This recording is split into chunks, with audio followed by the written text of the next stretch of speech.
make it can still see this first day work.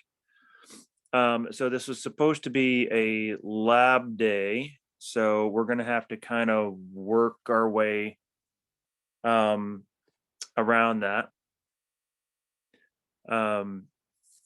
So we'll do the best we can. Certainly we can go over the syllabus and things of that nature, so that's not a problem.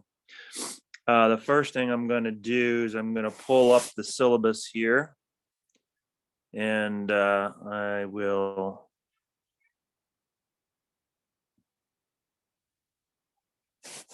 share with you my screen so that you guys can follow along.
Okay.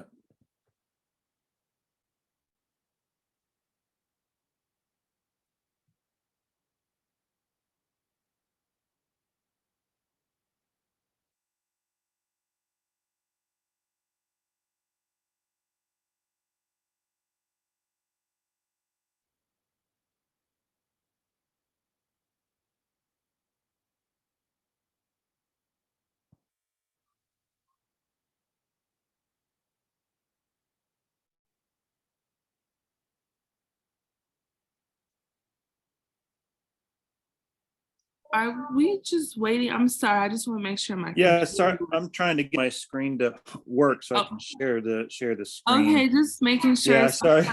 That's what's going on. Yeah, it's not a tech. Well, at this point, it's not a technological dropout. Sometimes it is, but this particular moment, it's not.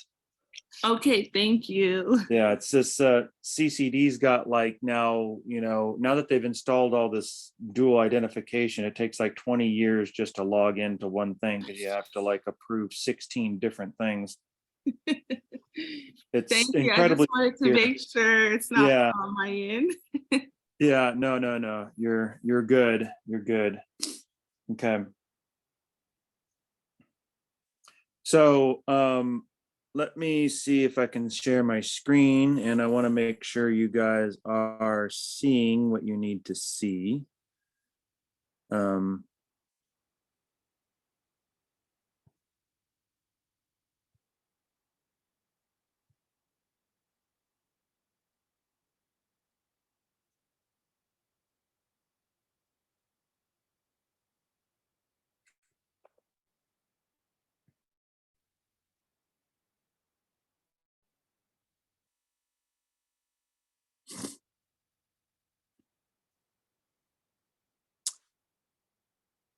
Okay, are you guys, can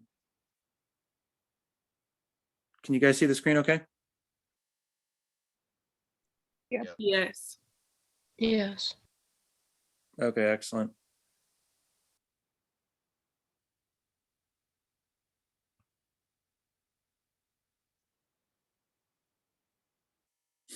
Okay, so this is general BIOS, this is 1111. And so obviously the first day is typically we like that one to go a little smoother. However, it is what it is. But welcome to General Bio. I want to give you an idea of who I am, and kind of how I think a little bit, which is always a dangerous thing, right? So my name is Mark Hefflin. I'm going to be your tour guide for General Bio. And one of the things we want to do for today, obviously, is just kind of get the course up and running, get it functional.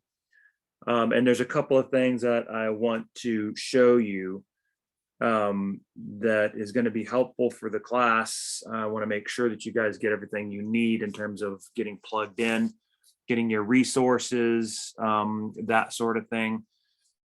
And I want to make sure that that you have everything you need there. So let's go ahead and first of all start with the boilerplate stuff. And if you're also kind of wondering what I'm doing is kind of in the background, I'm opening up this session on my cell phone so I can follow along. It really helps to make sure I see what you guys are seeing. So like if I get a stall out of technology, I can actually see that happening. That's kind of what I'm trying to do in the background, if you're kind of wondering why I kind of sound a little distracted. But it looks good. So let's first of all start with the good news.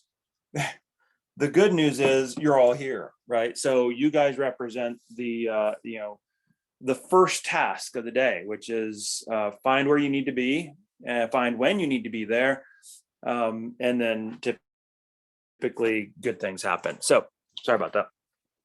So you found that. Now in a syllabus, there's already a correction that we need to make.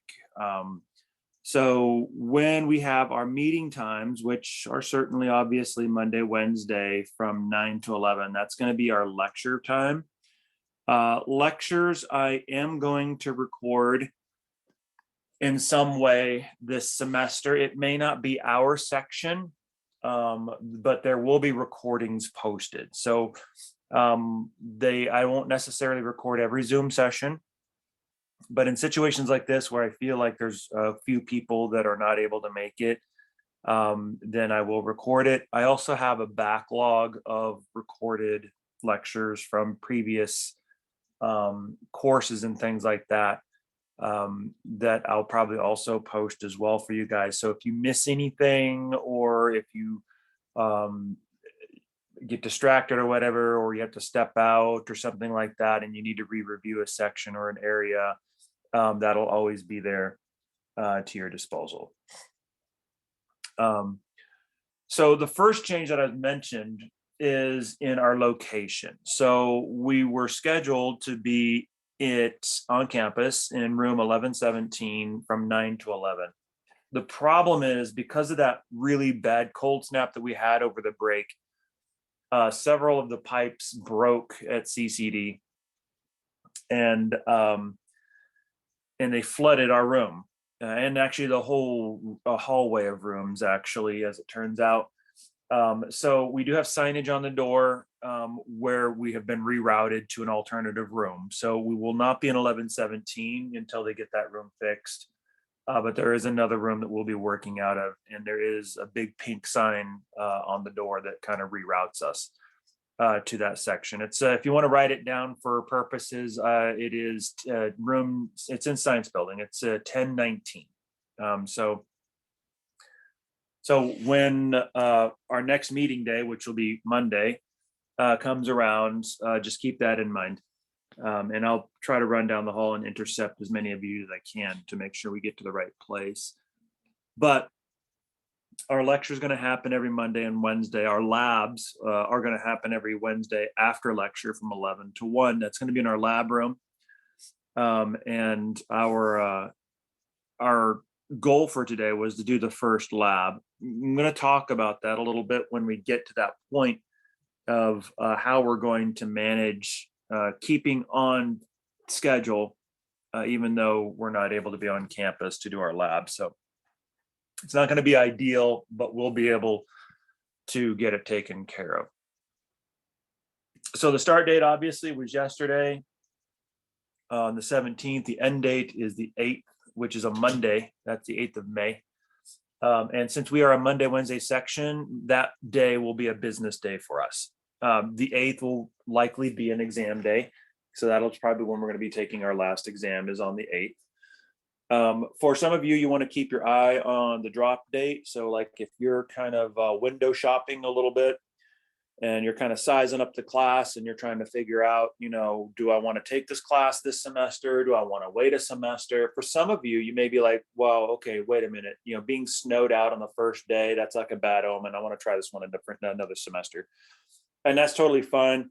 If you feel like you want to try to run this hill on a different semester, you want to make sure that you drop the class by the 3rd of February. That's the census day. That way you get your refund and you can sort of reload, restock, and kind of take it again under different circumstances. For some of you, you want to keep your eye on the withdrawal deadline, which is going to be April 17th. And that's a pretty generous deadline. So you should have a pretty good idea of how the semester is going by the 17th. And that's just a withdrawal with a W on your record. So that's something you want to keep your eye on if that's the situation that you find yourself in. By the way, if any of you guys have questions, by all means, chime in and let me know. Okay. And I'm going to try and monitor chat on my cell phone if I can do that. So I can see if you guys send in a chat, I can see it.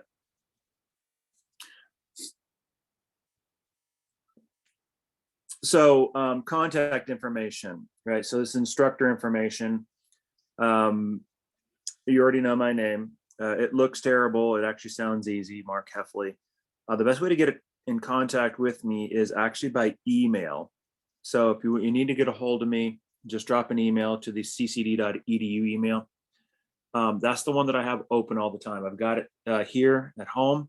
I've got it in the office. This is the one that I constantly use to interact with like the dean and everybody else, my other colleagues, things like that. So this is the one I have on me all the time. So if you send me an email at this email, then this will get to me. Okay, I'll see this one quickly. Don't use D2L email because I rarely check D2L. The only time I'm on D2L is if I'm uploading something for you guys or something of that nature. But for the most part, I don't spend a lot of time on D2L. So if you email me in D2L, there's gonna be a bit of a lag time. There's a good chance that I'll probably see you in class before I get to that email. If you email me at the ccd.edu email, I'll see it right away. For some of you, you may want to give me a call. My office number is listed 352-6432. And if you want to call that number, that's fine. Make sure you leave a message though, because what happens is when you call my office, and likely I'm not going to be there because I'm going to be mostly in class all semester. But if you leave a message, CCD will record the message and they'll email me the WAV file at my email, my ccd.edu email. So I'll hear your message. I may not be able to respond to it right away, but I'll hear your message if you send me a message.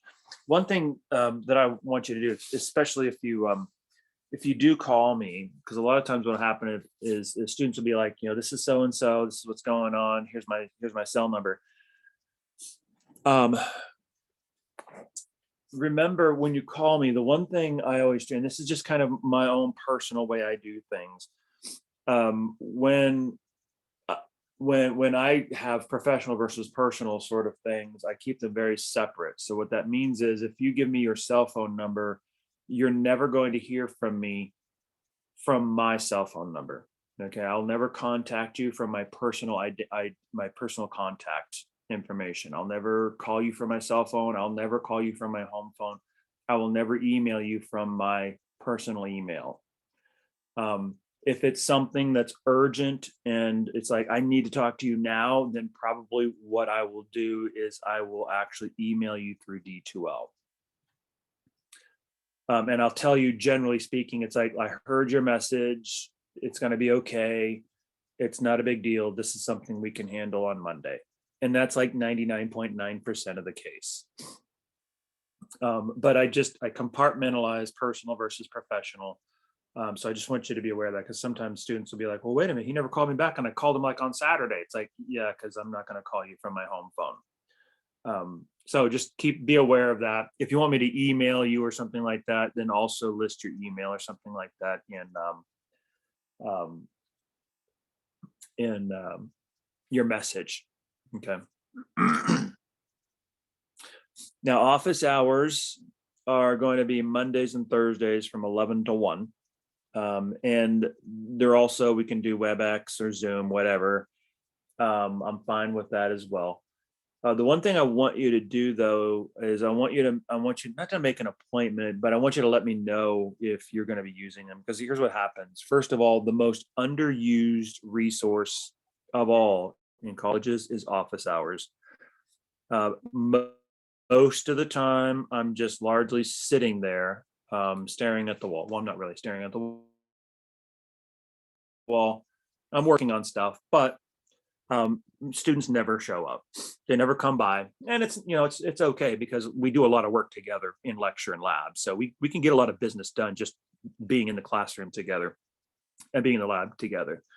But if you intend to drop by during office hours, give me a heads up, because what happens is when nobody shows up to office hours, then I kind of start getting restless and I start looking for things to do, and that may take me away from my office and things of that nature. So if you plan on stopping by, just give me a heads up. Let me know, hey, I'm going to stop by Monday during your office hours at noon or something like that. And if I know that, then I will make sure that I'm in the office waiting for you when you stop by at noon. Otherwise, I'm just guessing and hoping that somebody shows up, and they never do. That makes sense? Are you guys still with me? Yep. Yes. Excellent.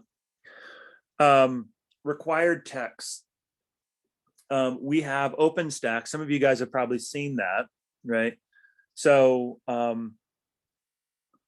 the OpenStax text is free. You don't have to do anything for it. It's all there. It's all under content, and I can show you where that is here in just a second. But it's all under the content tab. You can see that and access it however you wish.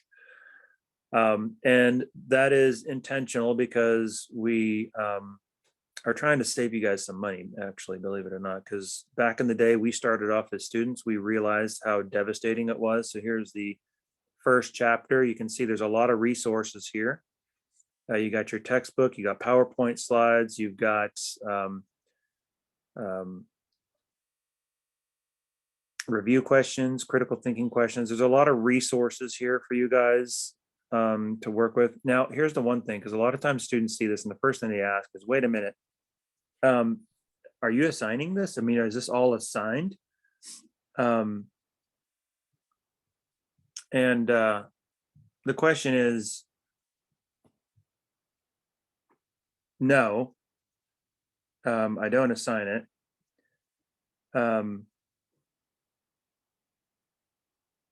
Okay, excellent. Thank you, Megan. I just picked up on that. I saw my cell phone go down, and I was like, wait a minute, I wonder if everybody else's is going down. This is why I always have a second device up and running.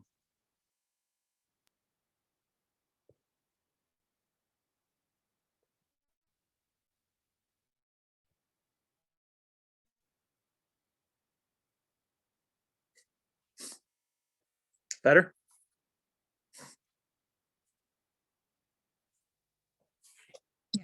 See it now.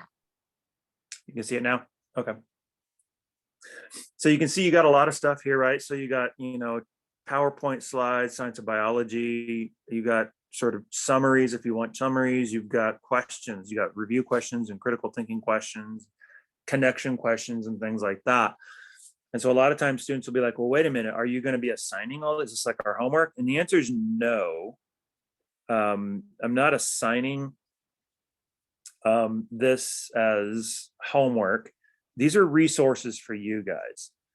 Okay, so a lot of times, so they're there for you. There's a lot of good questions here. So let me just kind of bring up the review questions just to show you what it looks like.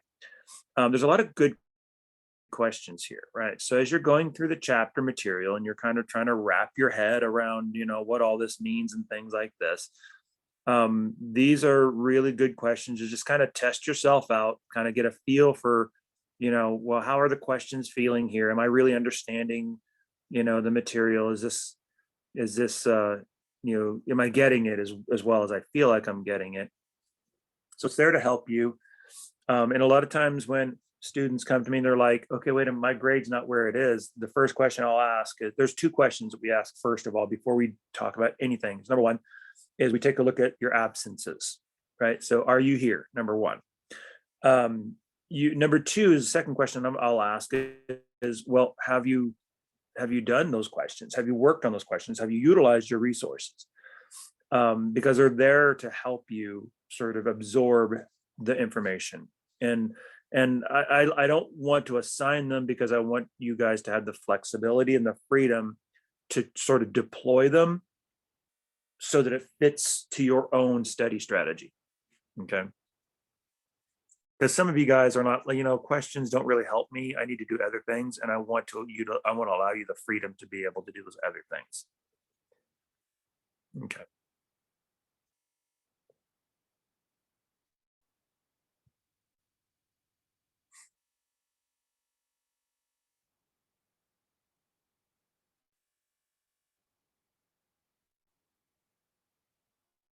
Back to the syllabus. So that's all free. And that's all yours. So the other thing also that I always tell students, suggest to students, is like, if you want, you can also, if you want a textbook, you can get the McGraw-Hill textbook that we have used up to this point, and that's fine. I don't require it though. The PowerPoints that I use for lecture are actually from the 3rd edition of general biology textbook from Mason.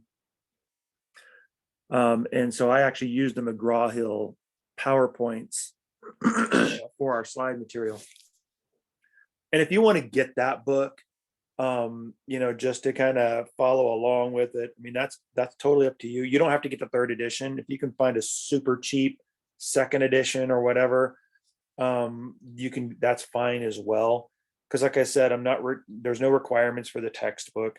You've got OpenStax. That's going to get you where we need it. And the PowerPoints are simply just from that Mason textbook. And if you want like an ISBN for that, or if you want to see a copy of that to see what it looks like, if you want to actually go out and get that, if that so moves you to do that, then I'm more than happy to share that with you, but it's not required.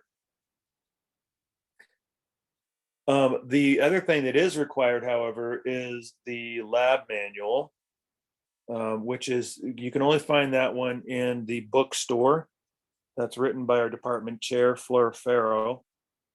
And that's going to be essentially our main source that we're going to be using in lab. So that's going to have all of our labs in it and all that sort of stuff. So that's something that we would have been using today for lab itself.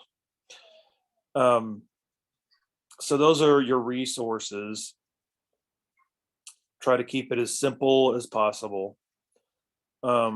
Obviously, you can't go to the bookstore today, but in terms of the lab manual, that's something that you're going to want to get that as soon as possible, because our next lab, starting next Wednesday rather, we're going to be needing that lab manual. And so we'll talk a little bit about that here in just a second. So the next couple of pages are essentially the semester schedule. So we obviously, this is basically a fairly positive, fairly kind of overly optimistic schedule. We usually always will run behind on the schedule a little bit because this is not like an appointment. So like if you look at February 27th, structure and function of the plasma membranes, that's not like, oh, wait a minute, we're not on the plasma membranes, we're still on cell structure. That doesn't matter.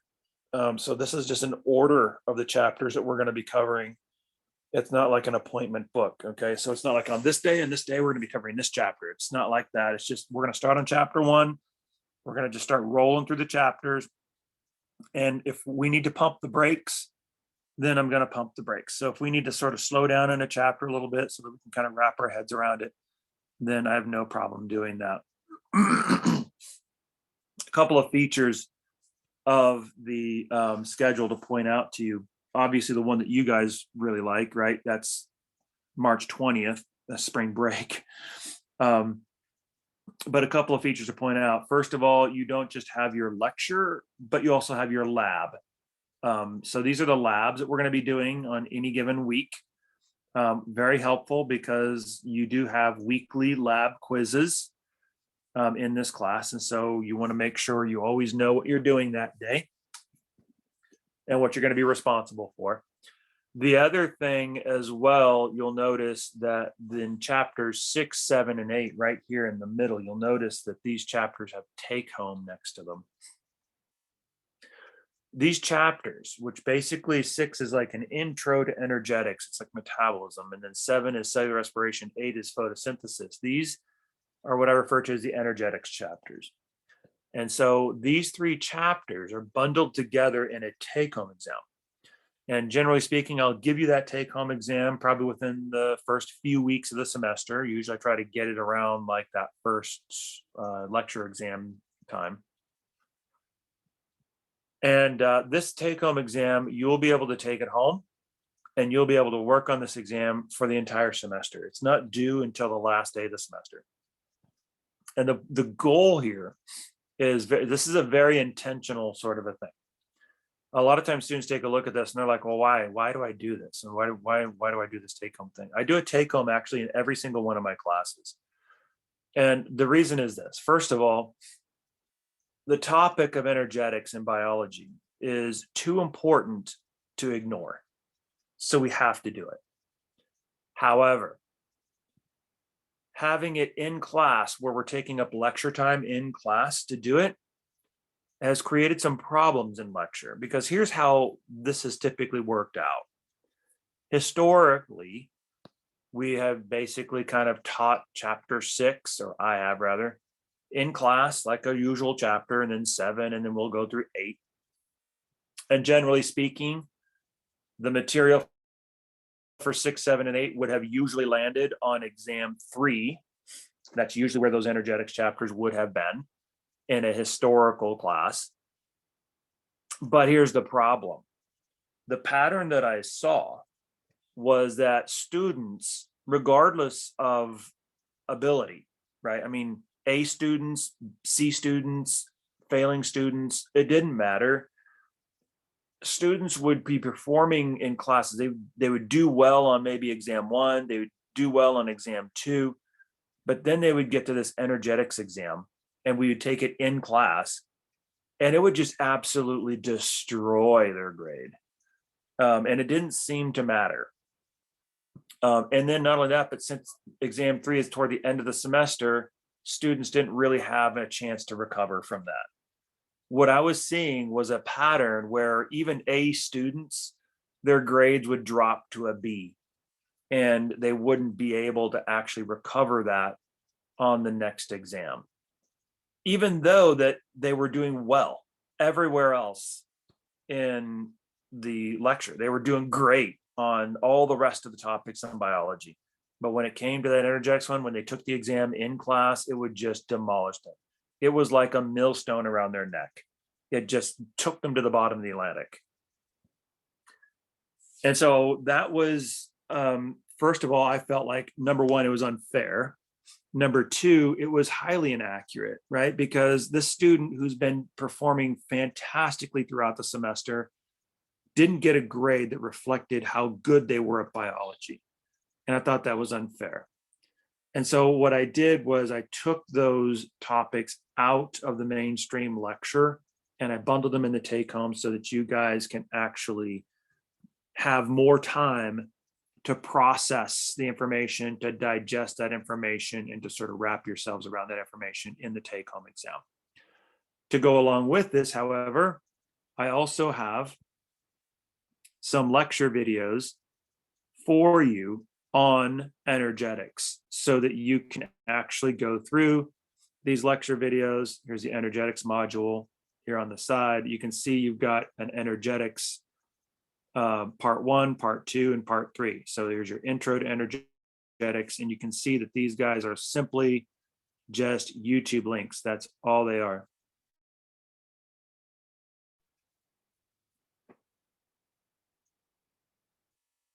And so that's how I do any kind of recording. So if I record lectures, or if one of the lectures in one of my other sections, my general bio sections, has a good clean recording, then I'll post that, but it's going to be the chapter content. So I'm going to try to post something that doesn't have a bunch of announcements in it, and things like, that are specific to our class.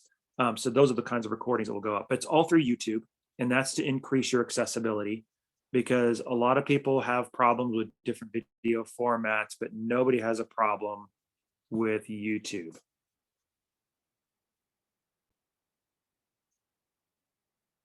So it is true that Google owns the world, in case you were wondering.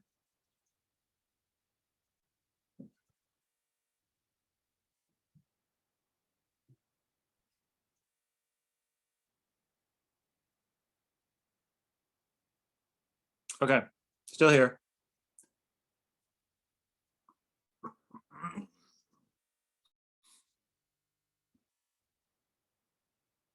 Okay, any questions on the schedule?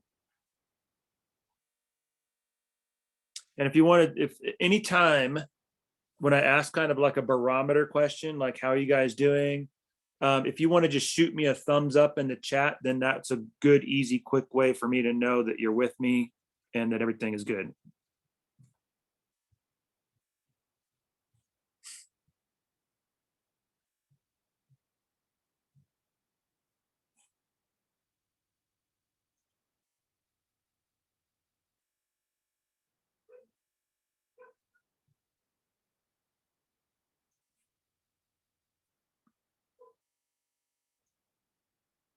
Excellent. So you'll notice also in the lab section, there's some case studies there. We'll talk about those as we get closer to our case study. Those are, some labs do case studies, some labs don't. I tend not to. So those are basically free labs for us where we can utilize that time for other purposes.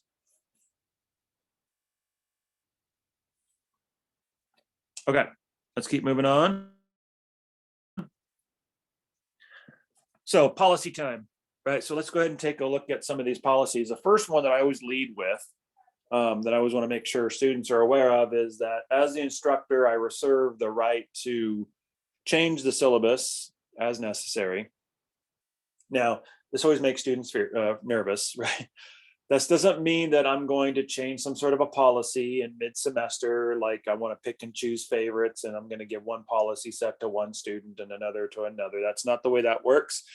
What this is referring to mostly is that if I need to alter the assignment mix in particular, usually is what this one's going for, then I have the liberty to do that. Right. So one of the things that I do is that depending on the group of students, we all have different needs. So if we need an assignment to help us give us more practice in some particular chapter, then I will add an assignment as long as we get value from that. Right. So it's not good enough to just do busy work. We want to get some value out of that. So if I need to add an assignment to kind of give us better practice, so we're getting better prepared, then I will do that. If I need to remove an assignment because I feel like we've got something and it's just not necessary, then I need to do that as well. So this is mostly associated with small alterations and small changes, okay, not big catastrophic ones. So let's take a look at attendance. There's something new now in attendance. Not really new because many of you guys already knew about it. Right, so how many of you guys already knew about the 15% rule for attendance at CCD?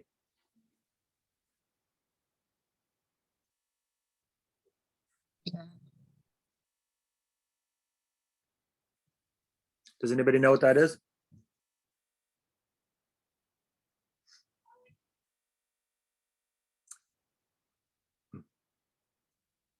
So a lot of you don't, which is fine. But the 15% rule at CCD, it's a CCD policy. It basically says if you miss more than 15%, if you're absent more than 15%, instructors have the discretion to fail you. Generally speaking, that's never really been hard. It is discretionary. It's up to the instructor. The department, however, has established a couple of important department level policies. And they're going to be holding to the 15%. In particular, the 15% associated with lab. So the department policy states that if any student misses 15% or more of the labs during the semester, it will result in a failing grade for the entire class. Now, that basically means if you're missing labs. So the problem is if you're missing 15% or more, then you're in trouble. I mean, that's a big hole. That's a hole that you've gotten yourself into. And the reason why the department has put this down is because for the most part, when they've looked at students who've had themselves in the situation, most of the time, 99% of the time, the students do not make it out. So when the hole gets that deep, it's too deep to dig out of. That's the reason why once we hit that 15% mark, especially in lab, because labs are not, you cannot make up labs. Labs are not able to be made up. So if you find yourself in that situation, then the department is advising that you start looking very seriously at using your withdrawal option to withdraw from the course. No harm, no foul. So if it's before the deadline, April 17th, then the advice is to use the withdrawal. If you withdraw, then there's going to be a W on your record. It doesn't hurt your GPA. There's no harm, no foul. Typically, four-year institutions don't see withdrawals as a negative thing. They know that's the thing that happens. So they don't see that as a negative thing. But it is strategic for you because it's oftentimes better to just reset and then try it again fresh with a new semester than it is to try to dig out of a hole that's likely not recoverable. If it's after the withdrawal deadline, then you have to apply to extenuating circumstances. And there's paperwork involved with that, and there's a committee review associated with that. And that's largely out of my hands. That's not something that I have discretion about. That goes to a committee at CCD, and they look at your situation and they make a determination as to whether or not you qualify for extenuating circumstances. It's a mess. So if at all possible, keep close watch on that April 17th deadline. And don't be afraid to use your withdrawal option. It is a strategy. It is an academic strategy for students to use to make sure that you're not hanging on to a dying semester. And that's what 15% typically says, is if you're missing that much, then it's not going well. That's okay. Just step out and then try it again. Let circumstances change. Maybe get a fresh start on it on a different semester. Late policies. So there's a typical late policy. Usually if it's, a day late, it's 50% off. If it's more than that, it's zero. Cheating and plagiarism. We're not going to do a lot of plagiarism stuff here. So we don't do a lot of writing. But cheating, obviously, we're going to be taking exams in classes. I do try to keep an eye on that. I try to actually set you up in circumstances that helps to minimize cheating.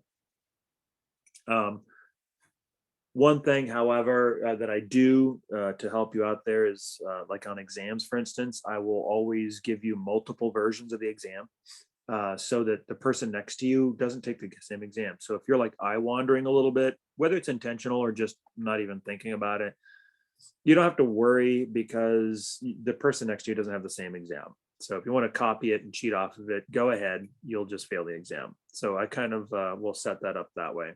I'm kind of notorious for that sort of thing.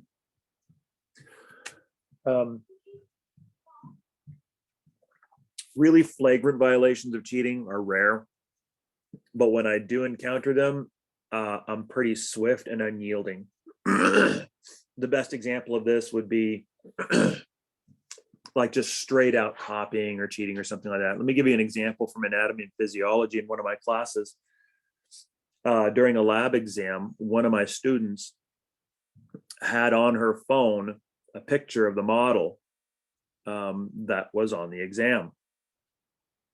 And so I quietly was watching for a little while, and I walked up behind her and I basically grabbed the exam and said, "You're done." If that ever happens, there's no negotiation at that point. It's over.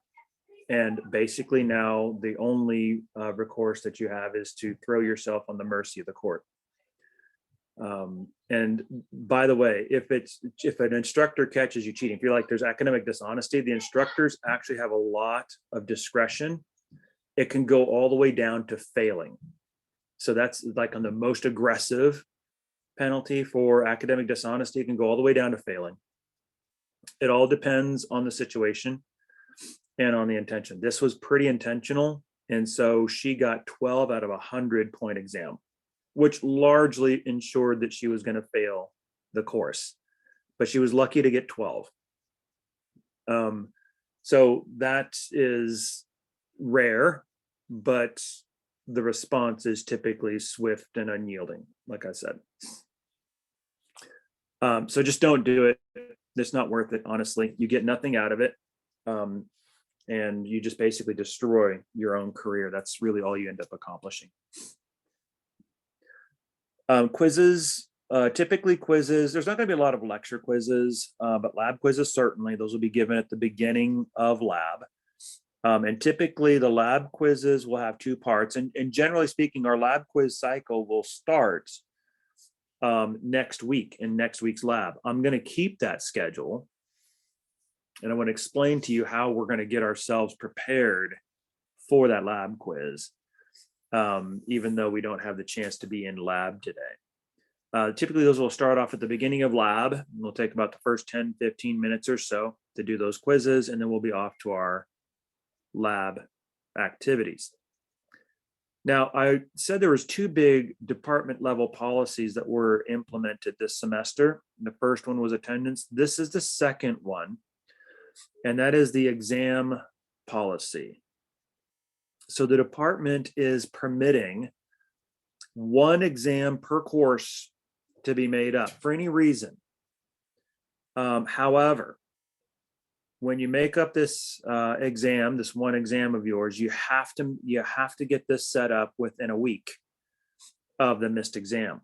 So you have 1 week to get this taken care of. Now, one thing that I will likely do is if you're working with me in that week and we're just trying to work through difficult schedules and try to get things set up, then I will give you grace for that week. So for instance, here's a good example.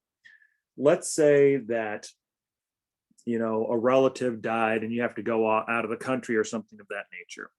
And it's going to take you, you know, several days to get in. And let's say you don't come back until like, you know, the 6th day. But I know about what's going on.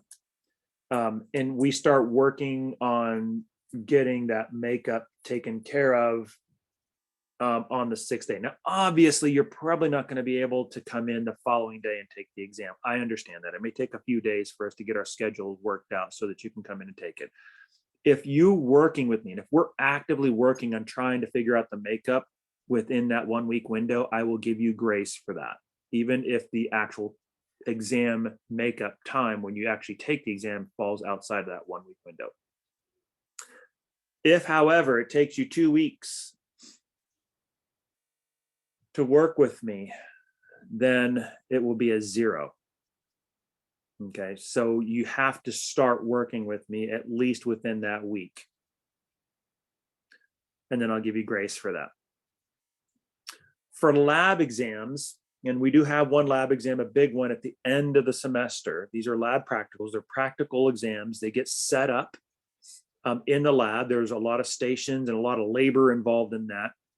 Lab exams are absolutely not able to be made up at all for any reason. Unfortunately, there's no way to make up a lab exam. So these are things that you want to make sure you have on your calendar in red. And so that's that's something that I want to make sure you guys are aware of.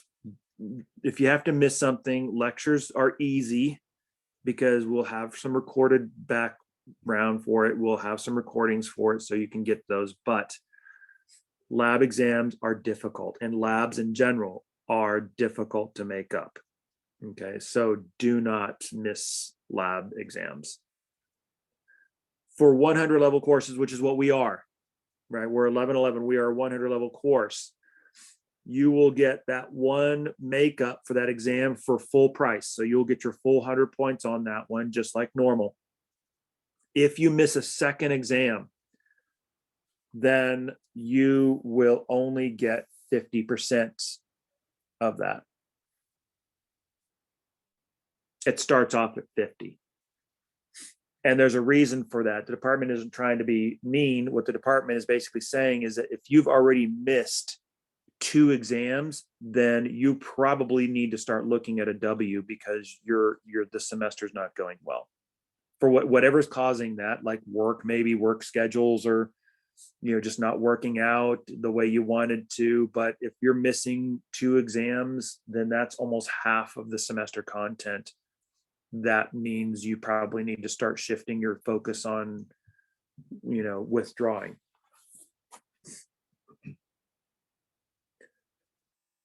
By the way, for those of you going on to 200 level courses, you A&P folks, there is 0 credit. So there's no second makeup at all. There's only 1. So that's just 1 makeup, and then rest is 0. So let's take a look at these exams, shall we? What are we talking about here? So we got 4 lecture exams. We got 1 take home. We talked about that one a little bit. And we got our lab exam. All of them are worth 100 points. And so I do unit exams. I don't do comprehensive exams. And typically the exam coverage we will determine as we're going through the chapter. So I'll let you guys know where we're going to draw the line and what we're going to be responsible for in terms of the actual exam coverage as we get to that exam, closer to that exam date. Email strategy, which I talked about that one a little bit already. The extra credit, so there's 4 words that I hate in academia: extra credit, bonus, points. Those are 4 words that I hate. This is also another department policy, right? So the department will allow us to make a 15-point worth of extra credits as an assignment. I'm not necessarily opposed to that idea, and I will kind of take a look at that and gauge it. If it's a necessary sort of a thing, then I have no problem with doing that, but it's not a given. Here's how I handle extra credit. I generally don't like to make extra credit assignments. And there's a good reason why. Not only that, but I also generally don't like to make bonus questions on like an exam. And there's a very good reason why. Because every time I've ever made something separate that's been either extra credit or has been bonus, the only people who do it are the people who don't need it. So what I've noticed is that the A students all do the bonus questions. And the students who are struggling, for whom the questions are written for, don't ever do it, which is pointless because A students don't need more points. They're already acing the class. So I will never, this is the only place and the only time you will ever see the 2 words extra credit. However, that doesn't necessarily mean that you're not going to have opportunities. Here's how I actually handle it. Everything extra, if you will, or bonus, is all embedded in the exams. And not only that, but it is all, it doesn't say, it'll never say bonus anywhere in my exams. And here's what I oftentimes will do. This is how I treat it. Let's say, and I've got lots of questions for you, right? I mean, I love to write questions. I love to ask you guys questions. There's a lot of questions I want to ask you guys. Matter of fact, if I ask you all the questions I want to ask you, it'd probably be like a 4-hour exam. Okay? Obviously, you can't do that. So here's what I oftentimes will do. So I will write maybe an exam with maybe 115, 116 points worth of questions on it. And then what I will do is I'll count 100. Now what that means is you have 16 extra chances to improve your grade. But you will never see the word bonus. All you see are questions. Again, also, in some cases, I may actually not count 100. I may only count 90, in which case you get more bonuses. Or I may count 105, in which case you get less bonuses. It all depends on how strong we are, and how much we need, right? But there's always going to be something. My general range typically is between 10 and 15 or so on every exam. The same thing is also true for assignments. Oftentimes, I will never tell you anything about bonus. I will just ask you questions. A portion of that question will be for keeps, and a portion of that will be bonus. And you'll never know, and I will usually never divulge how much of which.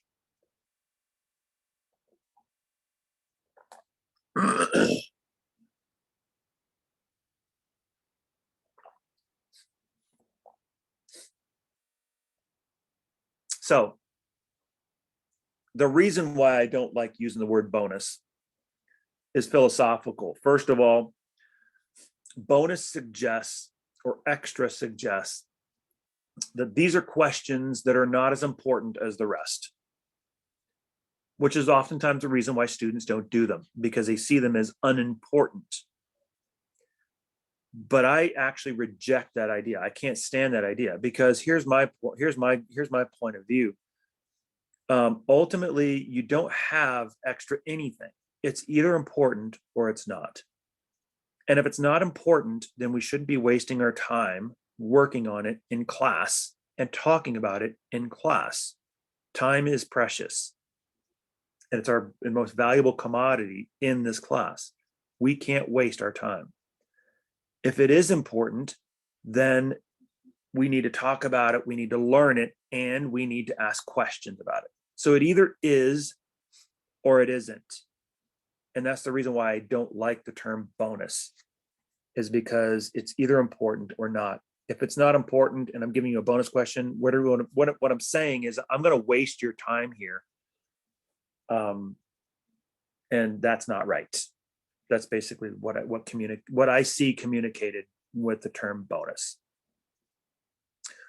So lab conduct, what we're going to do is we are going to wrap up the syllabus. We're going to take a little bit of a break, and we're not there yet. Don't go anywhere. So we're going to take a little bit of a break, and then we're going to talk about lab. So in our lab, which starts at 11, we're going to kind of talk a little bit about some of the rules of the lab, get as much done as we can. And then we'll kind of talk about how we're going to manage the lab. So I want to make sure that you guys are as ready as possible for next Tuesday, because we need to make sure that we get ourselves in lockstep with the rest of the sections. For cell phone policy, try to keep your cell phones on vibrate or mute. We don't want a bunch of chimes and tweets and whistles going off in class, so turn them off. If you need to follow a situation that's going on, you can always feel free to step out of class to deal with whatever it is that you need to deal with. There's no harm there. Obviously, you guys are no strangers to campus closure procedures, because you are all here. Recording class. Recording class technically requires the permission of the faculty. You can if you want, but for lectures, a lot of them are already going to be recorded, so you won't need to. And so you already have a lot of what you're looking for in a recording already given to you and posted online. Our grading scale is the traditional grading scale. So it's basically kind of the 50, 60, 70, 80, 90 scale that you're kind of used to. Our point distribution is an approximation. So one thing that oftentimes students will do is they'll take a look at this and they'll like try to calculate their grade according to this. Don't do that. This is just like a ballpark approximation. Remember the change to syllabus clause. This stuff changes. It changes with the group. Because as a group of students, we have a very specific personality. There's going to be some things that they're going to be challenging to us. There's going to be some things that we take that are going to be easy to us. And those challenging points are all different from group to group. And so as you guys kind of grow and sort of hit this information and you kind of expand and contract, then this whole list will kind of expand and contract. Generally speaking, where it expands and contracts is usually in the arena of the assignments, which tend to either expand where we need it or contract where we don't. The exams, for the most part, are fairly stable. Okay. Generally speaking, I don't like to change exams around a lot in terms of date and things of that nature, unless it's something that will benefit us all. Or we have to, like, for instance, if we had an exam today, we got snowed out, we would have no choice, right? Things like that. So the rest of the syllabus is kind of like institutional blah, blah, blah, which some of you guys probably know better than me.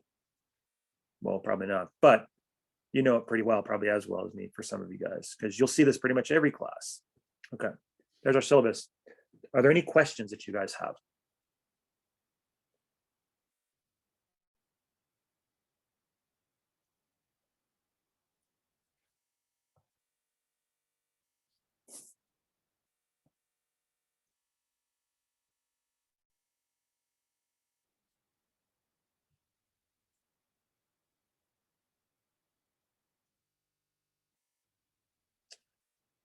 Okay. So far, so good. Excellent. If you do have a question, by the way, just either zing it through chat, because I have that on my cell phone. I can see where you guys are, or just chime in. I have no problem with that. So one thing I want to kind of show you guys a little bit is some of the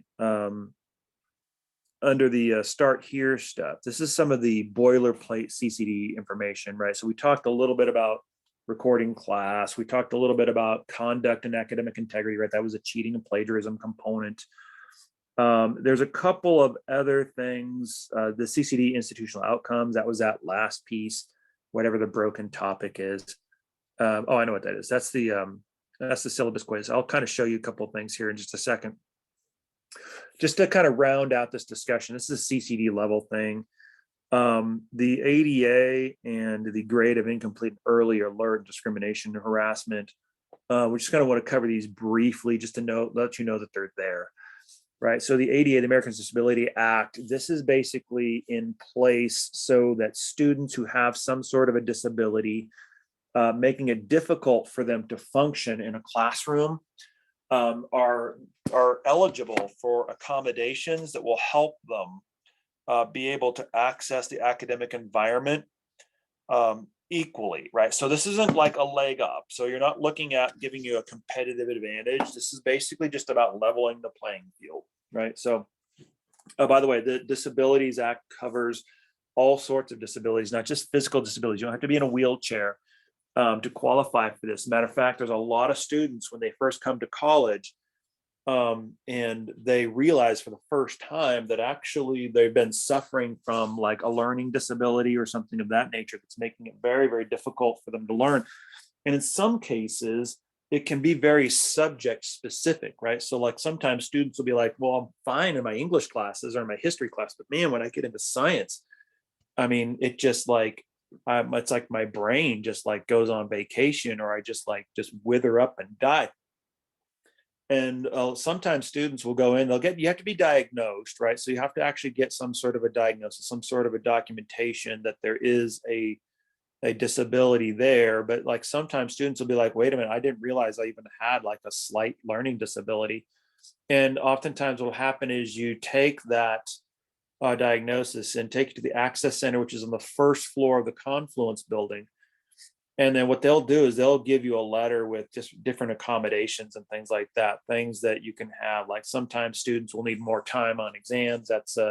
That's an example of an accommodation for some individuals. Some will need to record lectures and things of that nature. So that's a common one. There's lots of different types of things. That's what the Access Center does. It basically just tries to figure out what kinds of accommodations you need in order to make this a fair playing field for you guys.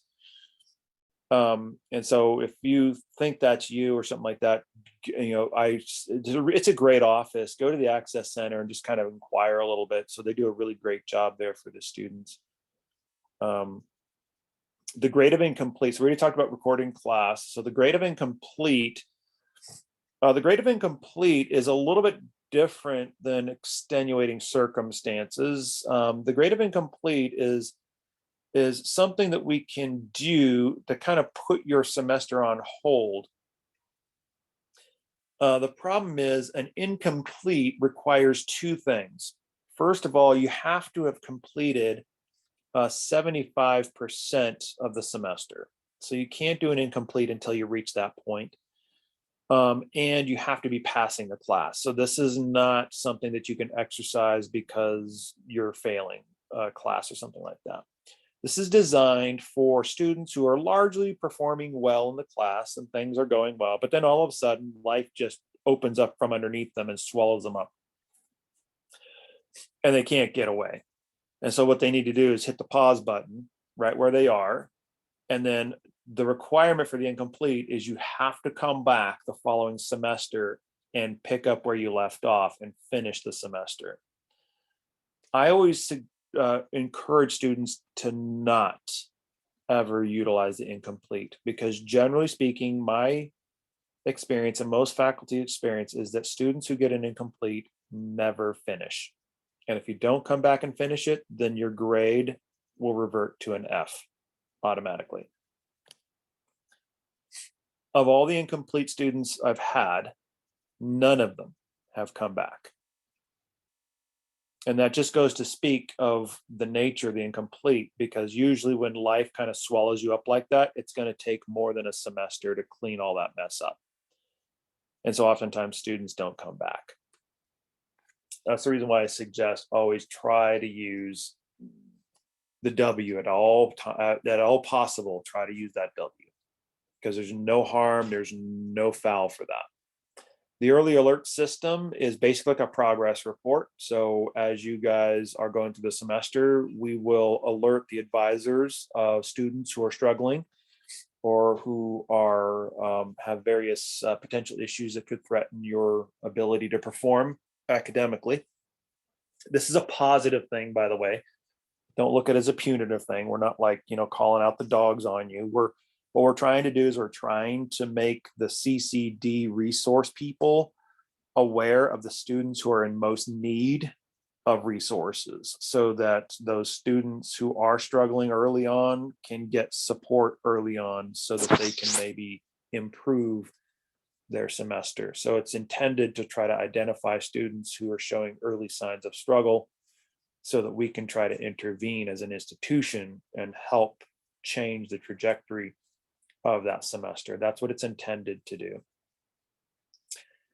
Discrimination and harassment. So this is all Title IX stuff, right? So CCD is very hyper aware of this. Goes into the code of conduct, by the way, as well. So there's a lot of training and there is a lot of work on discrimination and harassment, and both sexual harassment and non-sexual harassment, and discrimination as well.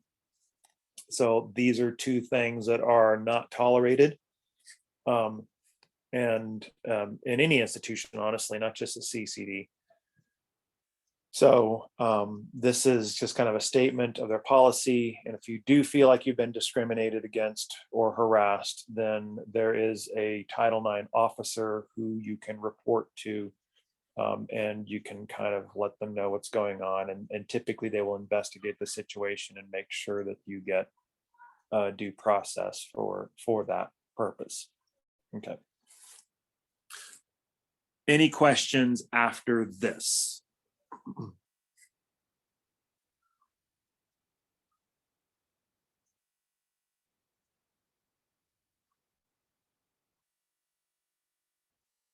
Okay, so far so good. So let's kind of work our way down here. So you can see we have the PowerPoints are all there so we'll be starting obviously chapter 1. So you can basically grab on to the PowerPoints and you can follow along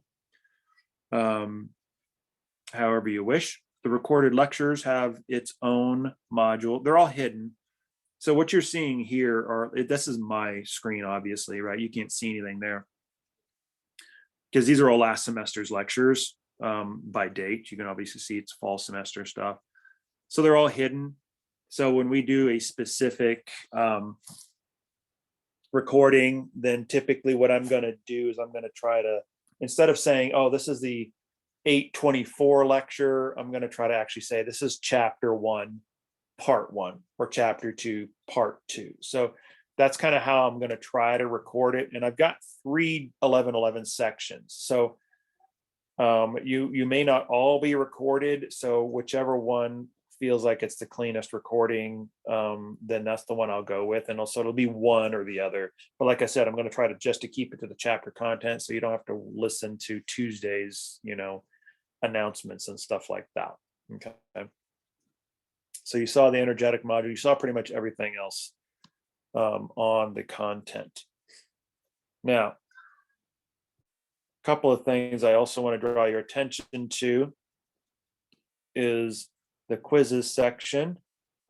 You can see there is a lot of quizzes, what I'm calling chapter assignments. So these all have due dates. Generally speaking, these due dates are coming in and around the exam dates. So because they're designed to help you get ready for the exams. And so you can see they should be there for you, so you can actually see them under the quizzes. So here you can see there's a common syllabus quiz. And so that's going to be due on January 27th. So what you want to do is this is going to ask you various topics and things like that about the syllabus and some of the policy. And so I just went over the highlights. So some of these questions you might need to do a little bit of digging, but it should all be there for you guys to find. So you want to make sure you do that, and you make sure you get these on your calendar, because these will represent your assignments basically. Okay.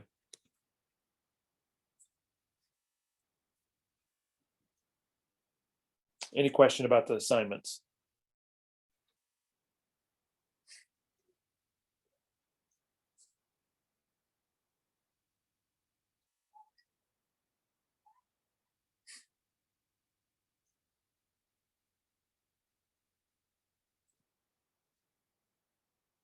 Okay, so the Zoom link is at the top.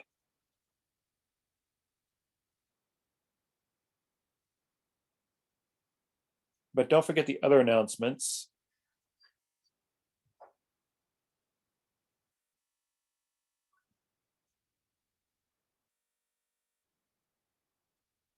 So the OpenStax link in particular.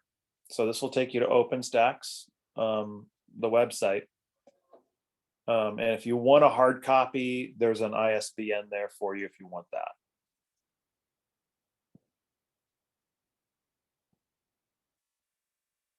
Okay.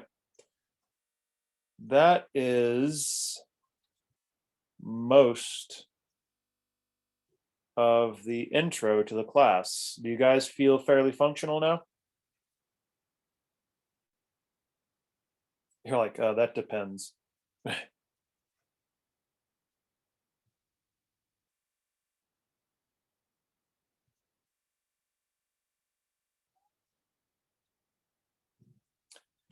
Okay, so why don't you guys take like maybe a 15-minute break? It's 10:35 right now, according to my devices.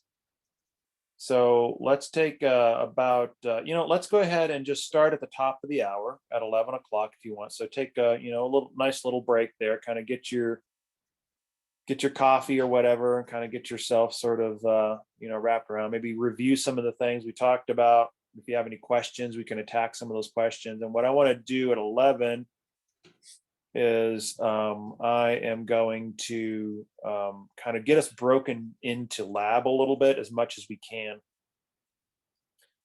And then try to get us set up so that we can actually have a plan and an attack for lab, how we're going to be handling lab, both today and kind of moving forward, so we know that we are ready and for next Wednesday. Does that make sense?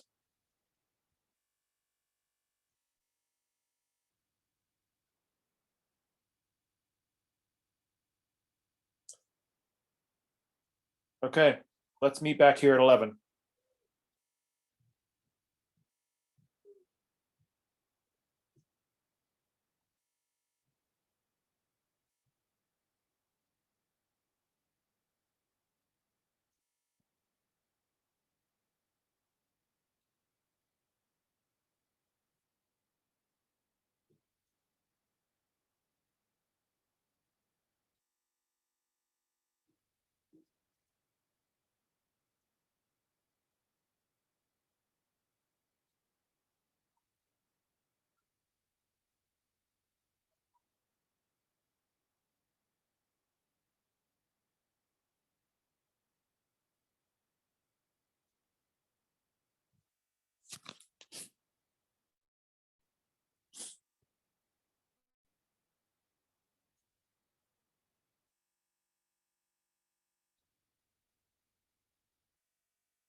Start the excellent. Okay, so I'm limited because I can't write anything. I can't really take notes very well.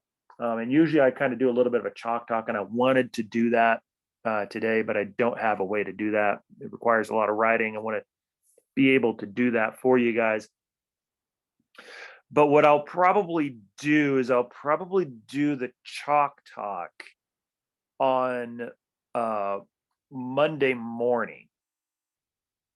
And I'll probably start with that. Before we get started on chapter 1, I'll probably start the chalk talk on Monday morning so that you guys can kind of get that chalk talk in place and ready to go so that you're ready for Wednesday's lab. So that's probably what I'm going to do. I'm also going to try to see if I can find a previous recording of that same chalk talk from the COVID days. I think I do have a recording of that chalk talk, and I'll post it to D2L so you guys can also see it in addition. Okay, so I'm going to try to do those two things for you guys to just make sure that we are all ready and we are in place and everything. We have a good position. We're well positioned for next Wednesday's lab. So that being said, then what we're going to focus on is safety. And this is kind of something that we need to do. And I'm going to start first of all with a couple of things. This is kind of like a safety sheet. And typically in lab, what's going to happen is we kind of have like a little sign sheet where you kind of sign your name, print and sign your name as an acknowledgement that we're kind of going over safety protocols and safety procedures and things like that. That's just our way of accounting, making sure that we can prove to the auditors that indeed we are going over safety issues with you guys, making sure you understand safety policy and things of that nature. And so what I want to do is I want to, usually what I'll do is I'll go over safety, and then I'll go over the orientation of the lab. So to kind of show you where all the pieces of the lab are. And so you can get familiar with your environment. We'll have to do that probably. We'll end up doing that on Wednesday. So we'll do a little bit of that quick orientation on Wednesday, and then we'll get right to work. So next Wednesday, anticipate doing a scaled back lab 1 and lab 2. So we're going to be kind of doubled up a little bit in this early round, but totally doable. And that'll get us back on track.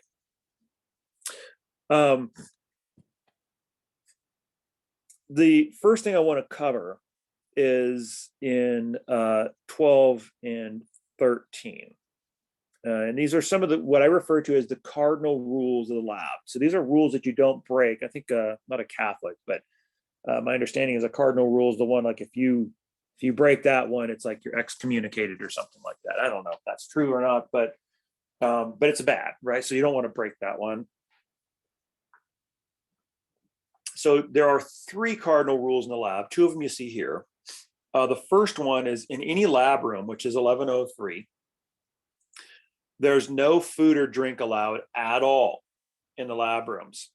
Now, that doesn't necessarily mean that, you need to thirst to death and starve to death while you're in lab. There are in the entryways, and some of you guys probably have seen this if you've actually been in a lab before. But as you walk through the door, usually either on your right-hand side or on your left-hand side, depending on the orientation of the room, is like a group of open cubby holes. And in those cubbies, you can store your food and your drink. And that's basically where you'd have to store it. But once you enter into the room, no food or drink can be visible at all. So if you need a drink or whatever, then just easily, labs are flexible. Labs are easy. They're just really open. So you can get up and move around the room. It's a very, kind of a low stress type of an environment. So if you're thirsty and you need to go take a hit on your coffee or whatever, you can feel free to get up and go to the cubby area, take a few drags on your coffee, and then kind of rejoin your group and get back to work. That's totally fine. Also, just by the way, if you guys need to go use the facilities, if you need to take a phone call, you feel free to, leave the room if you need to, and you're more than welcome to come back in. The door's usually always propped, so you can always get back in. Okay. But the one thing is we can't have any food or drink. If we do have food or drink, then we will get a violation. And who's in charge of this violation? It's the fire marshal. This is state law. State law basically says we can't have any food or drink in a hazardous area, and we are a defined hazardous area. So if they do see food or drink in there, they're going to start ringing us up for big money. And it can easily add up into the hundreds of thousands of dollars very, very quickly. And ultimately, let's be honest, we all know how this works. CCD will pay those fines initially, but guess who ends up paying those fines ultimately? Any guesses? Us, through tuition. Absolutely. Yep. That's the reason, part of the reason, not all the reason, but that's one of the reasons why science classes are more expensive than other classes. So no food or drink in the lab rooms. And by the way, this is not defined by what we're doing in the labs. It's defined by the space, right? So even like if we were lecturing, because normally like in a lecture room, it's just a classroom. You can have you can have your whole spread there. You can have a whole Thanksgiving banquet all laid out there if you wanted to, right? Nobody cares about that in a classroom. However, in a lab room, even if all you're doing is lecture, you still can't have it in there. It's because it's not defined by what you do. It's defined by the space. That's how the state defines it.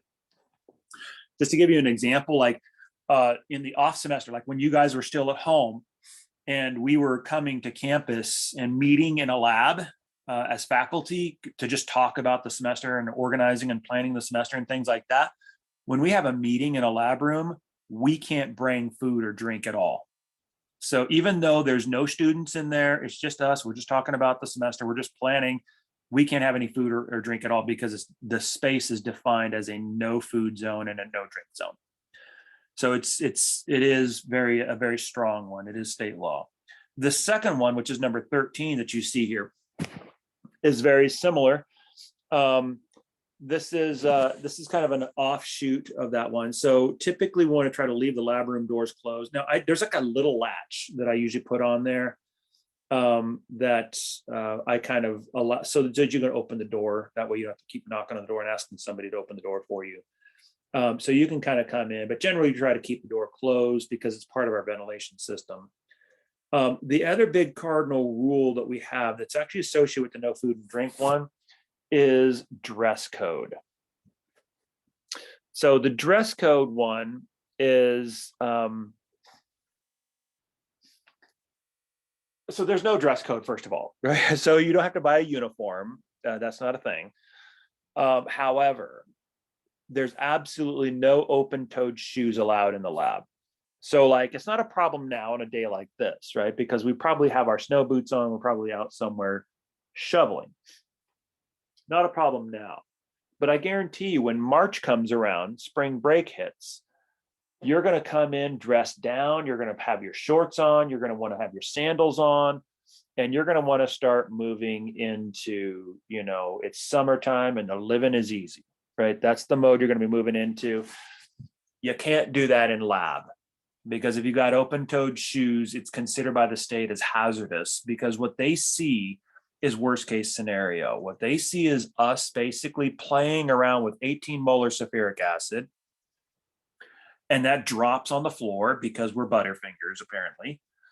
And then of course that 18 molar sulfuric acid goes all over our feet, dissolves our flesh like a great horror movie. And then we can do a toe bone anatomy lesson before we actually get to Denver Health. That's what the state sees. So in order to keep that from happening, their basic rule is, listen, if you weren't wearing sandals and you had proper foot protection, this wouldn't have been a problem. So therefore, no open-toed shoes. Matter of fact, what the state really wants is a dress code. The state really wants no exposed skin below the neck. That's really what the state wants. But how many of you guys think that imposing a dress code, a uniform for lab, is going to be popular for students? Is that going to be a popular move?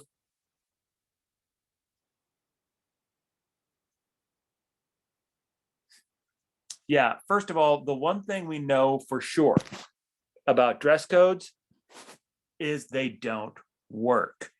There's every private school in the country, every, uniform, unless you're like in the military, right? I mean, every effort to impose a uniform or a dress code anywhere in the country has universally crashed and burned and spontaneously combusted in flames, right? The one thing we know screamingly from generation to generation, starting as far back as the 50s and 60s, is that we do not like dress codes. So when the state says we want a dress code, no skin below the neck, we're like, yeah, you enforce it then, because that is the impossible task. So where's the pushback on this? Where's the negotiation? Where's the compromise on this one? Well, the compromise on this one is the state saying, okay, fine, we realize this is impossible. However, you got to cover something. So what's our compromise? Lab coats. So to avoid a dress code, we require lab coats. So there's a requirement for lab. Write it down. You are required to get a lab coat for lab. You are required to wear a lab coat for lab. You can get lab coats actually quite easily. The bookstore carries them. You can get a cloth coat if you wish, but it's not necessary. I think those are coming in like 20-ish or so bucks, give or take a few dollars. And so you can get them at the bookstore if you want. Or you can get a disposable lab coat. They're a little flimsier. They are designed to last a semester, but you can get those. Those are a few bucks if you're cost conscious. Either way, you can find those at the bookstore. Some of you guys already have access to lab coats. Some, that's fine as well. Doesn't really matter. But the lab coats are required. You are going to need them. You are going to need to coat up. One thing you'll notice is that I'm oftentimes largely seen in my lab coat. Matter of fact, there's a lot of times students will kind of snicker and laugh at me because they're not used to seeing me in normal clothes, because they usually see me in my lab coat. Lab coats are always on all the time, especially in the lab. So that is a requirement of the lab itself.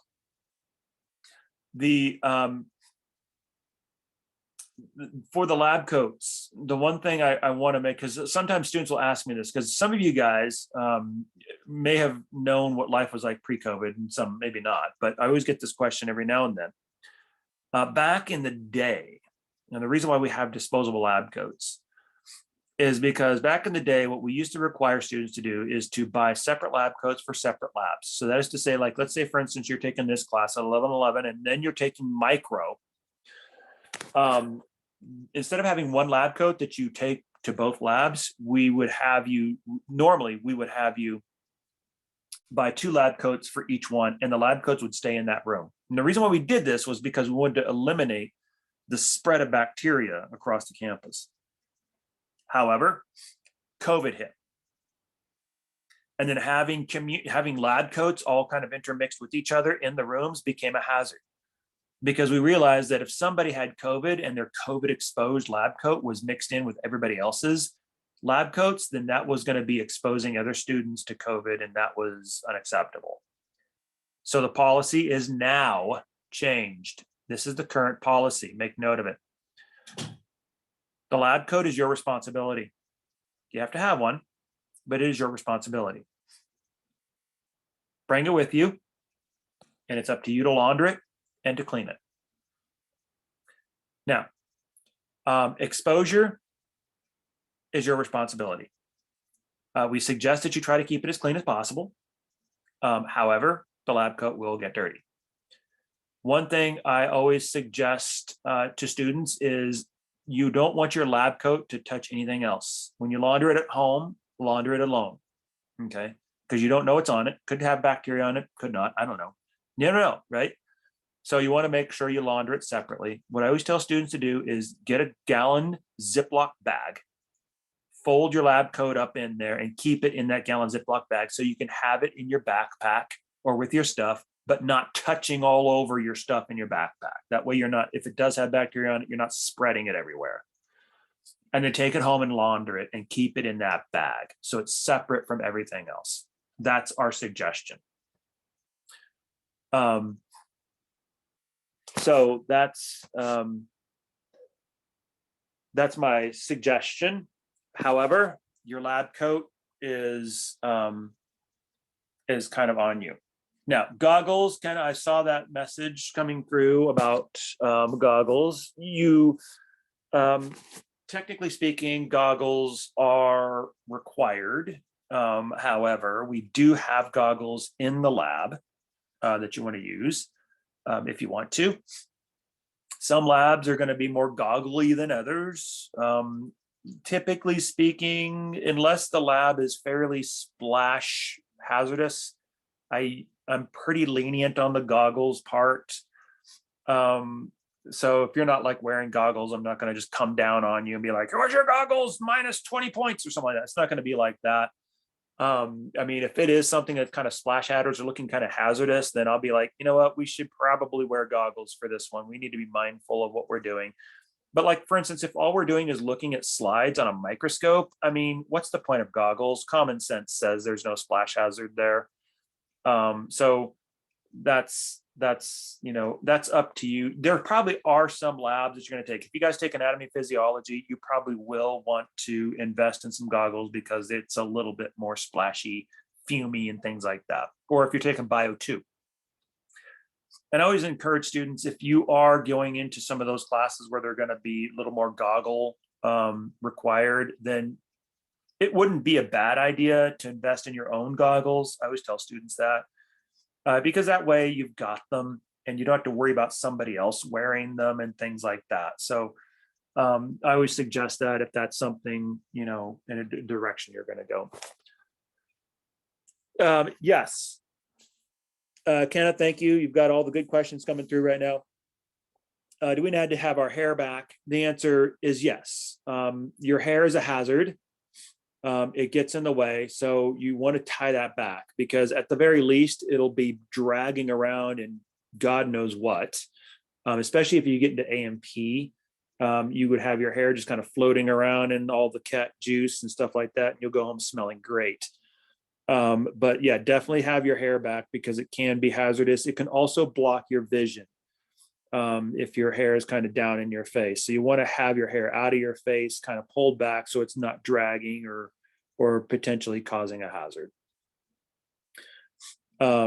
So gloves, I'm glad you brought that one up. There are gloves in the lab. So you are encouraged to use gloves. because we are still trying to encourage students to maintain aggressive hygiene, right? We all got used to washing our hands about 900 times a day during the darkest days of the shutdown.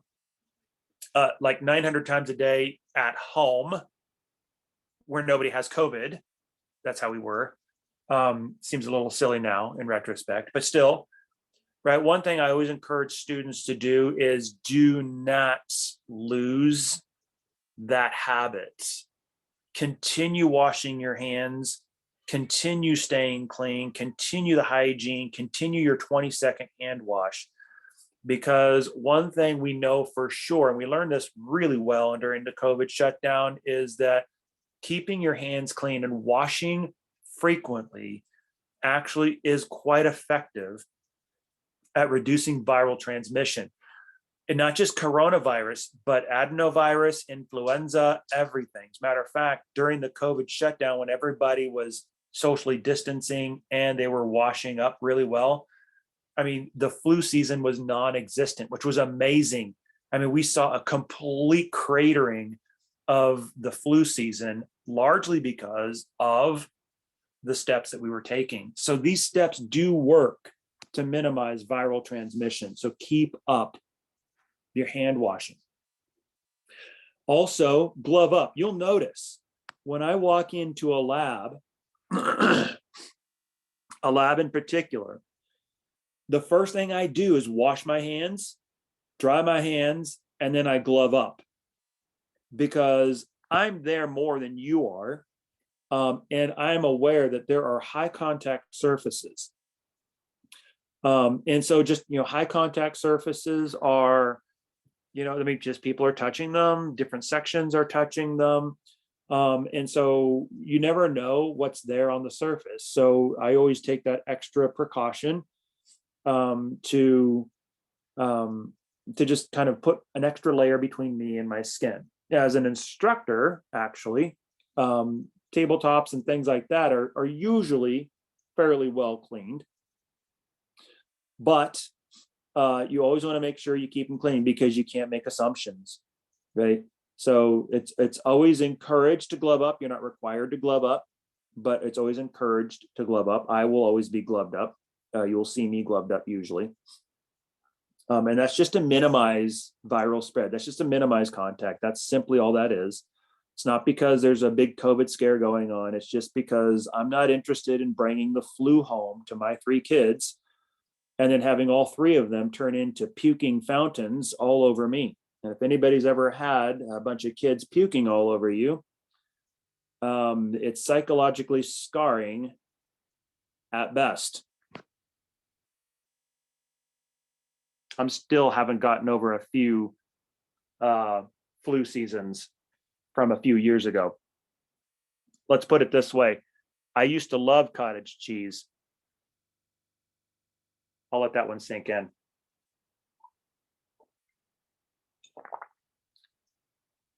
Some of you guys know what I'm talking about, right?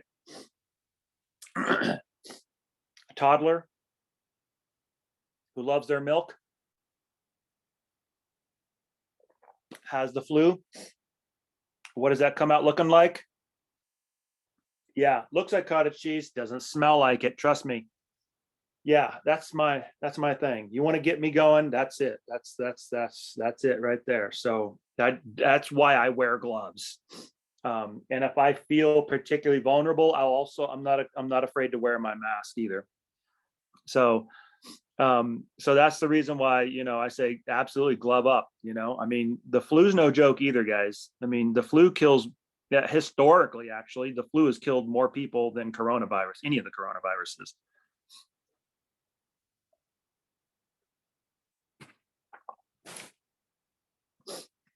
So that's that. So, right, no food or drink, no sandals or open-toed shoes. There's a third one, make a note of it.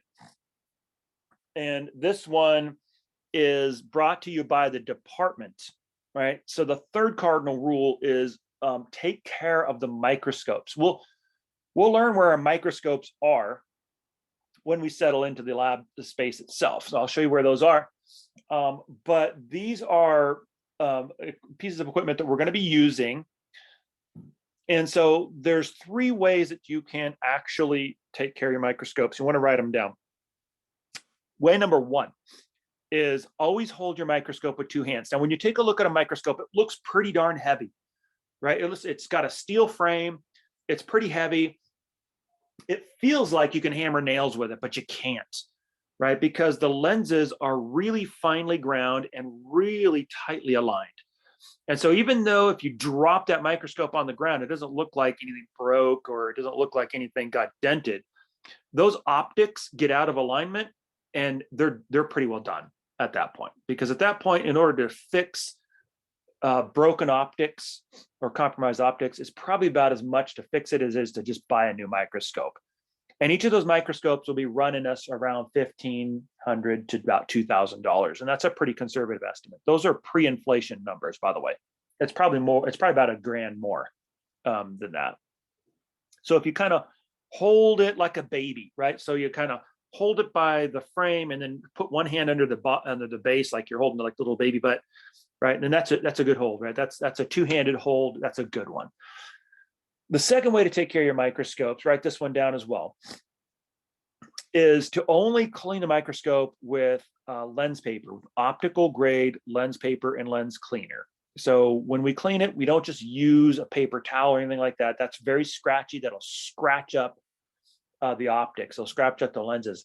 Very similar to the way that, you know, you don't, for those of you who have glasses with really expensive, finely ground lenses, or if you have like a camera at home or a telescope or binoculars, a lot of times you have specific cloths, right? Things and fluid, perhaps you have lens cleaner fluid that you use to clean those lenses off. You don't just clean those lenses with anything because lenses are expensive.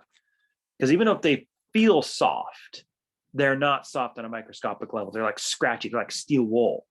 And so you only use lens paper that we provide to clean those lenses.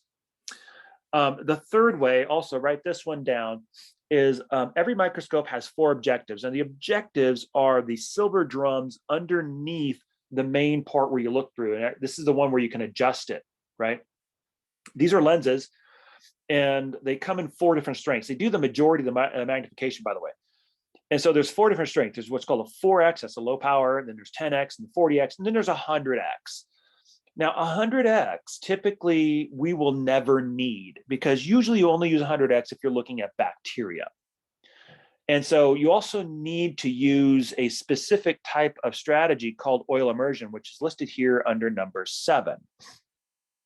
And typically how this works is you put like a little drop of oil on your slide, you snap your 100X in place, the oil actually grabs onto and sort of attaches to the objective, and it helps to focus the light so you can actually see something in that 100X objective. Here's the problem though. When you use oil, it gets everywhere, right? How do you know that? Well, all you have to do is do a toddler experiment. Give a toddler bacon and then turn them loose in the house and then clean the house. I guarantee you, you will learn very quickly just how far grease travels, right? You'll see greasy little paw prints in places you didn't even know the toddler even knew existed. Why? Because grease gets everywhere. And this is one of the best ways to compromise a microscope. So typically our rule for this one is don't use the 100X, write it down. Don't use the 100X. Everything we need to do, we should be able to do with 4, 10, and 40. There is one lab where we're going to need the 100X. And typically what I do is I will set up a demonstration scope with oil immersion off on the side. So all you guys have to do is just come over and just take a look at it. That way we don't have to oil up all the microscopes and then compromise our microscopes. So there's those 3 cardinal rules.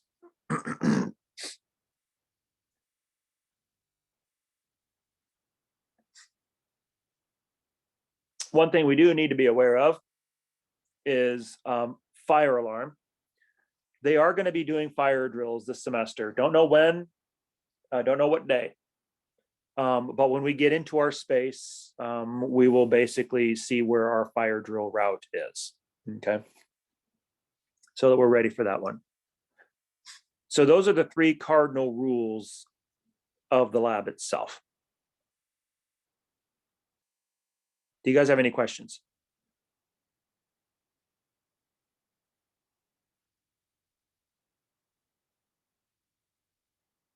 Okay.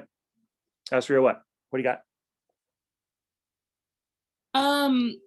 I was asking if, because I'm pregnant and I didn't know, like, is lab safe if you're pregnant? Yeah, there's you should be fine.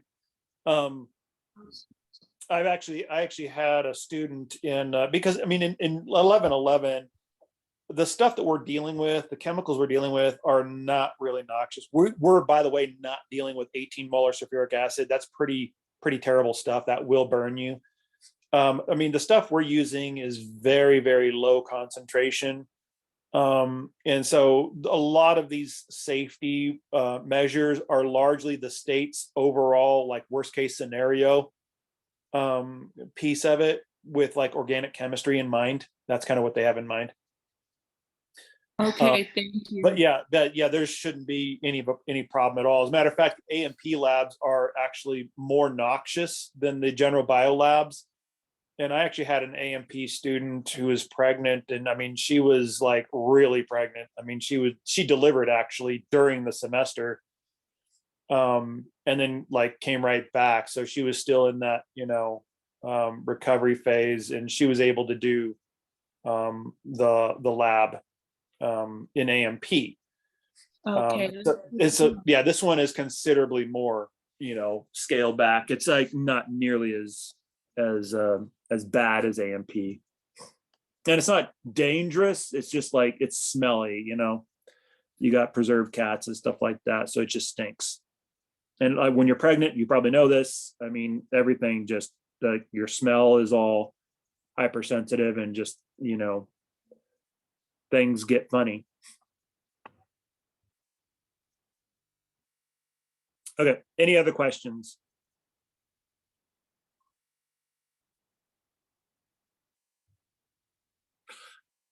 Okay, so that is the basic safety piece of it. The rest of it that I have, I really can't do it unless it's in the room, because I have to actually give you guys an orientation in the room. So what I really want to do is this, and this is our assignment. Okay. So obviously get our resources as soon as we can, get a hold of that lab manual. That is critical. You've already got your textbook, so that's one already in the bag. So we want to try to get a hold of that lab manual. The other thing is I'm going to post the metric system chalk talk for lab 1, an older version of it, so you can actually have that to look at and review. And then I plan on doing the first thing on Monday, that same chalk talk. I'll kind of go over it a little bit so that you guys can sort of fill in some of the gaps and have a chance to ask questions and things of that nature. Lab 1, by the way, if you're wondering, is very simple, very straightforward. And it basically consists of this. Here's the goals of lab 1. And if you're able to do this, then you're already there. All you have to do is measure something and convert units. That's it. So those 2 things actually we can do pretty quickly. So there's, in the lab, you'll notice there's all sorts of stuff, right? You're measuring stuff with a meter stick, you're measuring stuff, mass, you're measuring volume and things like that. All of that is just different measurements, but the real take home for lab 1 is, can you measure something in the metric system, and can you convert units back and forth in the metric system? Those are the 2 take homes. And so that's what we want to scale it back to, because that's very manageable. That's very attainable. So what we're going to do is I'm going to post that stuff. What I want you guys to do is I want you guys to take a look at that video once I get that posted, and take a look at it. And then come ready with questions on Monday. And then we will get that chalk talk in and get a chance for you guys to ask questions, because then after Monday, then we'll be ready for lab. So by Monday, I think should be our goal. So try to have your lab manual, have a little bit of background on the Chalk Talk. We'll kind of cover that a little bit, clear some questions, and we'll start digging into chapter 1. How does that sound? Do you guys sound like you are ready, or at least you know what the battle plan is for lab? Good. Okay, one other thing before you guys start disappearing on me, the quiz. So this is what I need you guys to know. Remember, we mentioned it before the quizzes, the lab quizzes. I told you I was going to mention that. And I want to make sure you're ready for that. But here's the reason why we want to do all this on Monday, is because on Wednesday, that is the beginning of our quiz cycle. Lab quizzes will basically happen pretty much every week. It'll be a standard. As soon as you walk into the lab, there'll be a 10, 15-minute quiz. The quizzes are structured like this. Half of the quizzes are going to be retrospective. That means that half of the questions of the quiz are going to be like, last week we did this lab. So how well did you understand it? Right? That's kind of what it's going after. So how well did you understand this quiz? So it's kind of like the deep questions, right? The other half of the quiz is more like a reading check. Okay, this week we're doing this lab. How well do you understand this lab? Now, it's not going to be a deep dig. It's going to be more like reading questions. Like, in today's lab, we're doing this reaction. What is reactant A? And it's generally questions that are designed to be like, if you read through the lab and you know what you're doing, then you should have a pretty good shot at answering these questions. Then the following week, that lab will be the deep dive. It's like, okay, now that you've done the lab and you've collected all your data, you've made all your interpretations, and you've learned all the things that you need to learn from this lab, how well did you learn it? So last week we did this. What does it mean if this happens, right? So it gets a little bit deeper. So every quiz is going to be a little bit prospective, what are we doing today? And retrospective, how well do you understand what we did last week? On Wednesday, quiz 1 is queued up. It will be, how well do you understand the lab 1 stuff? Now, we didn't necessarily measure it, right? But that's the reason why I said you're not going to be asked to measure it. It'll be like, okay, so we did conversions and things like that. How well do you understand that? So the Chalk Talk should prepare us for the quiz. That's the reason why I want you guys to do it. And then, of course, it'll be like, okay, today we're going to do lab 2. So, what are we doing, right? So the important thing, the reason why I do that is because I want to make sure that before you show up to lab, everybody knows what they're doing. Because if you come into lab and it's the first time you've read the lab, then life is going to be miserable.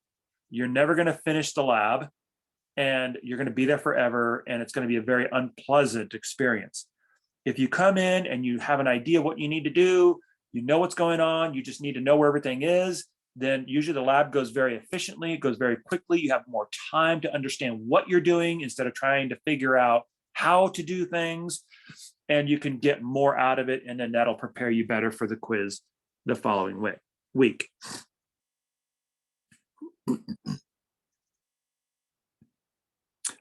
Yes, so Megan, so the lectures and the quizzes. So so we have the lab quiz. That's a really true quiz, right? So that happens at the beginning of each lab session. So that's the quizzes.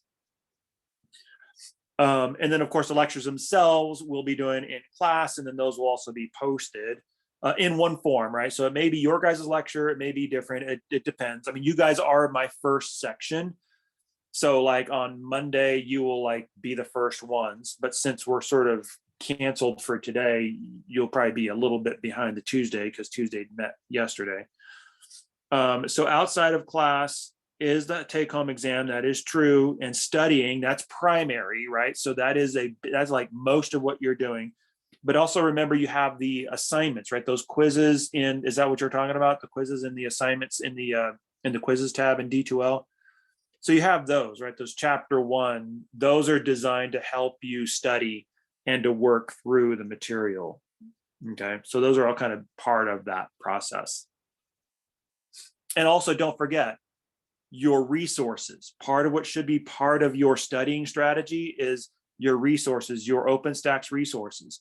So once you kind of get to the place where you're starting to feel a little confidence, you're starting to feel like you're understanding some things, you're starting to some things are starting to snap into place, go for those review questions and OpenStacks. Go for those critical thinking questions and OpenStacks. They're there to basically kind of push you and to kind of help you develop and help you better, wrestle with the information so you can assimilate that and get it to sort of sink in before the exam, right? Because you don't want to find out what you need to work on the exam. You want to do all that beforehand. That's what those are there for. That make sense?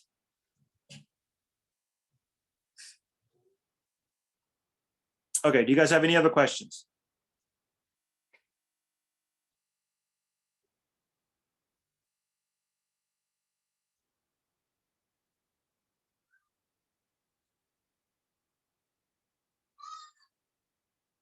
Well, since most of what we have to do is actually in the lab space itself, then really we've done what we can. So if you guys so choose, you guys are free.